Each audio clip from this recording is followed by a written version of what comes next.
जय माता दी।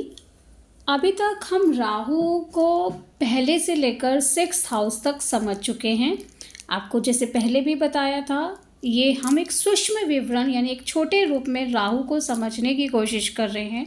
डीप में समझने के लिए हमें बहुत सारी चीज़ों को समझना पड़ता है। तो आज हम राहु स्टार्ट करेंगे अपने 7th हाउस से। 7th house Rahu.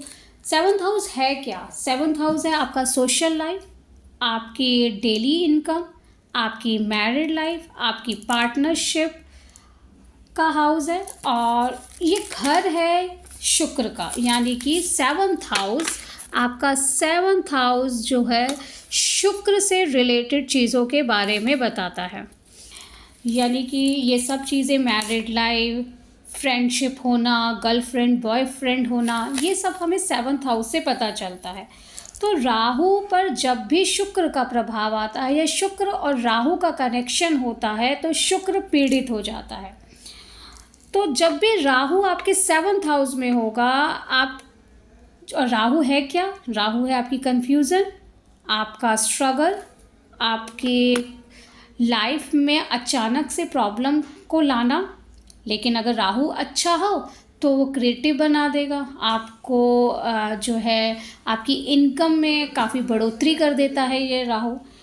तो जब राहु आपके 7th हाउस में है लेकिन राहु कंट्रोल में है, राहु कंट्रोल है मंगल से, कुंडली का बृहस्पति बहुत स्ट्रांग है, तो राहु पर किसी भी तरीके का नेगेटिव इफेक्ट नहीं आ रहा। राहु आपका बद नहीं है, राहु आपका नीच नहीं है, तो ये राहु आपकी मैरिड लाइफ में इतनी प्रॉब्लम क्रिएट नहीं करेगा, आपके पार्टनरशिप में इतनी प्रॉब्लम क्रिएट नहीं करेगा। लेकिन करेगा ज़रूर, ये बात ध्यान रखिएगा, करेगा ज़रूर, कम कर सकता है, ख़त्म नहीं करेगा अगर राहु कंट्रोल में भी है तो राहु एक सेपरेशन प्लैनेट भी है। तो जब राहु 7th हाउस में आता है तो गर्लफ्रेंड बॉयफ्रेंड काफ़ी सालों से होते हैं लेकिन अचानक उनमें ब्रेक आ जाता है, अचानक उनमें दूरी हो जाती है। मैरिड लाइफ अच्छी चल रही थी, अचानक से पता नहीं क्या हुआ, हमारी मैरिड लाइफ में प्रॉब्लम आने लग गई। कुछ लोग आप ऐसे भी सुनते हुए मिलेंगे, मैं 10-15 साल से पार्टनरशिप में हूँ लेकिन अब पार्टनरशिप में बहुत प्रॉब्लम आ रही है। और राहु 7th हाउस में ये सब चीज़ें क्रिएट करता है। लेकिन कब है? जब राहु अगर आपका पीड़ित है, राहु की दशा है, अंतर दशा है, राहु डिस्टर्ब है, वर्षफल में राहु डिस्टर्ब है, तब वो प्रॉब्लम क्रिएट करेगा। ये नहीं कि आज आपने पार्टनरशिप शुरू करी, बिजनेस किसी के साथ शुरू किया, वो प्रॉब्लम क्रिएट कर देगा, नहीं करेगा वो तभी। अब वो दशा, अंतर दशा या वर्षफल आखिर में खराब आना, वो 6 साल बाद आ रहा है, 2 महीने बाद आ रहा है, 15 साल बाद आ रहा है, ये उस पर डिपेंड करेगा ज़रूर। क्योंकि राहु 7th हाउस में होता है तो आप कई कुंडलियों में देखेंगे 20, 22, 25 साल भी पार्टनरशिप चली लेकिन अचानक लड़ाई झगड़ा हुआ और पार्टनरशिप में ब्रेक आ गया। मैरिड लाइफ बहुत अच्छी चल रही थी, 10-15 साल के बाद एकदम प्रॉब्लम आनी शुरू हो गई। अगर कुंडली में राहु बहुत ज़्यादा डिस्टर्ब है तो स्टार्टिंग की ही मैरिड लाइफ में प्रॉब्लम आ जाएगी, स्टार्टिंग की ही पार्टनरशिप में प्रॉब्लम आ जाएगी। तो ये राहु आपको प्रॉब्लम क्रिएट करके देगा। अब राहु डेली रूटीन की इनकम भी है, डेली इनकम भी है, तो राहु अच्छा है तो आपकी डेली इनकम अच्छी होगी। यानी आप बिज़नेस कर रहे हैं तो बिज़नेस में आपका ग्रो हो रहा है डे बाय डे। लेकिन अगर राहु अच्छा नहीं है और आप बिज़नेस कर रहे हैं तो आपकी डेली रूटीन की इनकम में भी प्रॉब्लम आएगी। अब राहु 7th हाउस में है तो केतु 1st हाउस में है, तो पार्टनरशिप हो या बिजनेस हो या मैरिड लाइफ हो, झुकना कोई पसंद नहीं करेगा। जिसका केतु 1st हाउस में है वो भी नहीं झुकेगा, जिसका राहु 7th हाउस में है तो उसका पार्टनर भी झुकना पसंद नहीं करेगा, क्योंकि केतु को भी झुकना पसंद नहीं है। अब राहु 7th हाउस में होता है तो डिले मैरिज में भी कर देता है। अब ये जो राहु है आपका कहाँ देख रहा है? राहु आपका लगन को देख रहा है, राइट। राहु आपका 3rd हाउस को देख रहा है, राहु आपका 9th हाउस को देख रहा है। यानी कि दिमाग में खलन, उतार चढ़ाव बार बार आना, ये राहु करेगा। आपके बाहुबल में, आपकी जो है मेहनत में कमी राहु करेगा। लेकिन अगर मंगल से कंट्रोल में है तो ये थर्ड हाउस से रिलेटेड प्रॉब्लम आपको नहीं देगा। आपके भाई बहनों के साथ आपकी प्रॉब्लम नहीं होगी, आपकी मार्केटिंग में आपको प्रॉब्लम नहीं होगी। राहु का जो है 11th हाउस में इफ़ेक्ट आना, ऐसे लोगों को जो है ये राहु क्या करता है, अचानक से प्रॉब्लम क्रिएट करता है। तो राहु कमेटी भी है।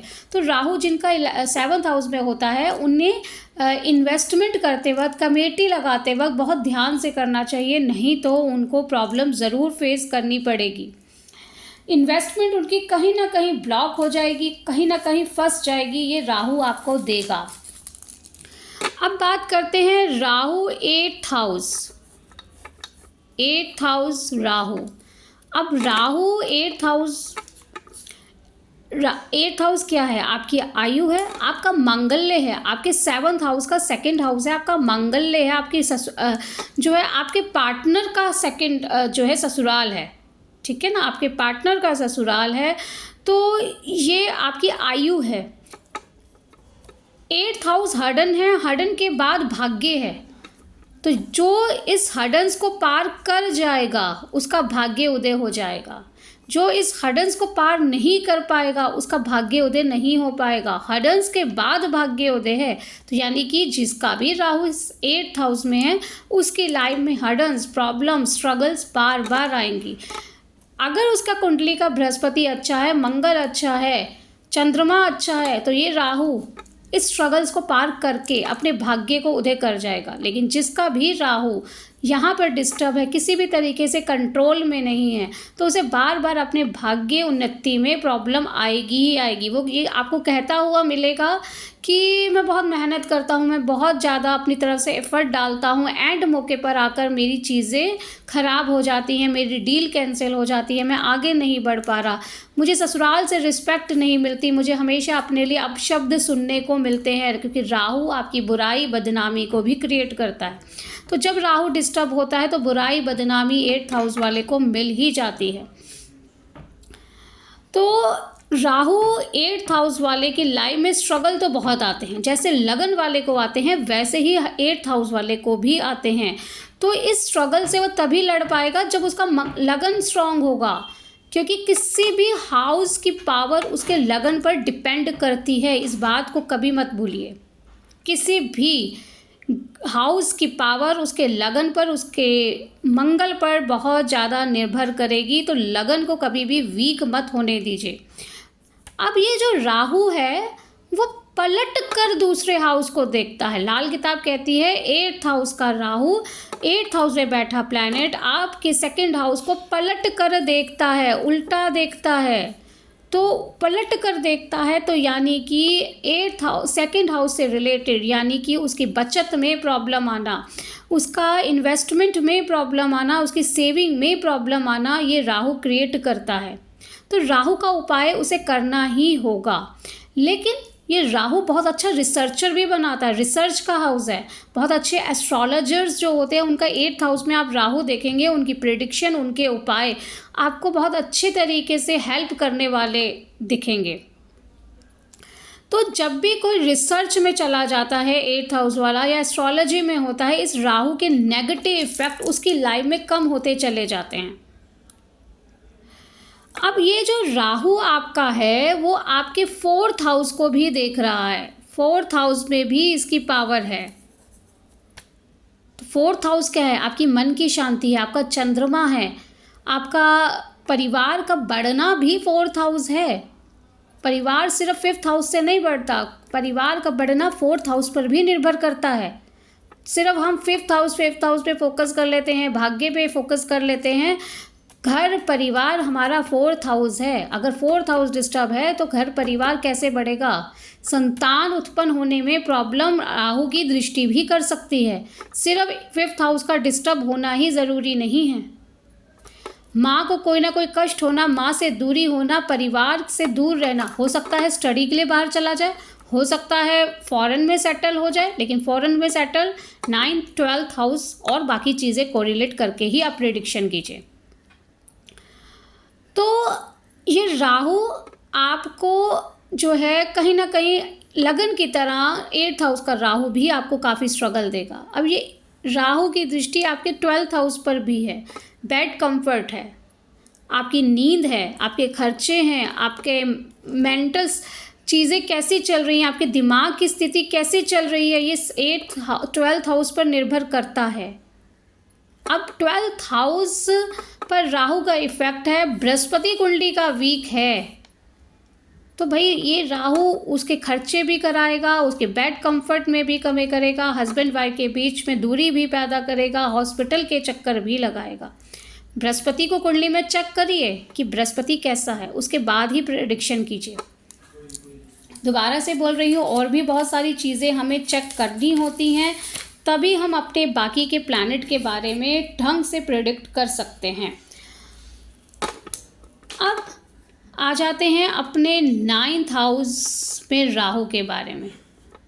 Rahu 9th house, Rahu intuition, Rahu आपका शनिदेव का चेला, राहु बृहस्पति के घर में काल पुरुष के अकॉर्डिंग बृहस्पति के घर पे आकर बैठ गया, और बृहस्पति को सबसे ज़्यादा चोट पहुंचाने में राहु का इम्पॉर्टेंट रोल होता है। राहु बृहस्पति को मौन करने की पावर दे देता है, यानी कि राहु की वजह से बृहस्पति मौन हो जाते हैं। कुछ लोग गुरु चंडाल योग बोल देते हैं, लेकिन लाल किताब के अकॉर्डिंग राहु बृहस्पति को मौन करने की पावर रखता है, यानी राहु की वजह से बृहस्पति अपने पॉजिटिव इफेक्ट को देने में प्रॉब्लम फेस करते हैं।